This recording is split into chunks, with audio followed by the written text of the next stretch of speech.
요새 이슈가 되는 김남국 의원 네. 미래가 어떨까요?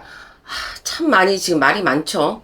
말이 많은데 이거를 진짜 어떻게 해야 될지. 근데 민주당에서는 정말 이제 조금 뭐라 해야 되나 강력하게 조금 뭔가 결단력 있게 나가야 되는 부분들이 많은데 지금 뭐 미적미적 되고 있는 격이다가 또 이러지도 못하고 저러지도 못하고 이재명 의원의 이제 이재명 당대표죠. 당대표의 오른팔이기도 하다 보니까 이러지도 못하고 저러지도 못하고 참 난감하시긴 할 것 같아요.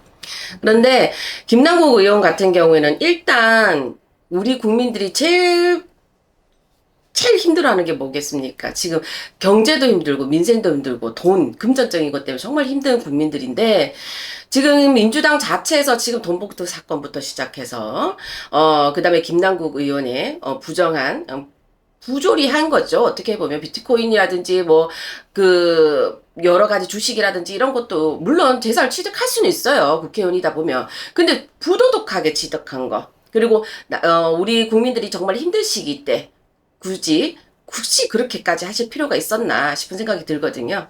그러다 보니까는 국민들의 용서를 받기가 힘드실 것 같아요.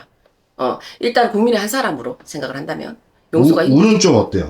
그러니까는 일단 국민들한테는 용서를 받기 힘드실 것 같고 운적으로 봤을 적에도 지금 솔직히 말해서 작년 7월달 이후로부터 운기가 굉장히 꺾여져서 들어와 있거든요. 꺾여져서 들어와 있고 구설수도 굉장히 많이 들어와 있고 그러면서 올 3월달 2월달 3월달 지나오면서부터 구설수가 원체 많이 들어와 있는 격이다가 이게 한 11월달까지는 굉장히 난감한 걸로 갈 것 같습니다. 그러면서 내년 이제 총선에 나오는 것도 불가능하게 될 정도로 조금 힘들어 보여요. 예. 아, 다시는 이제 못 나온다? 다시는 못 나온다는 아닙니다. 다시는 못 나온다는 건 암암리의 뒤에서 뒷배를 보시는 격으로, 뒤에서 뒷심을 발휘하는 격으로 이렇게 하시겠지, 대선에 사람들은 대중의 눈앞에 나오셔가지고 실질적으로 국회의원으로서 정치가로서 역할이라든지 이런 거는 당분간은 굉장히 힘드실 것 같아요. 네.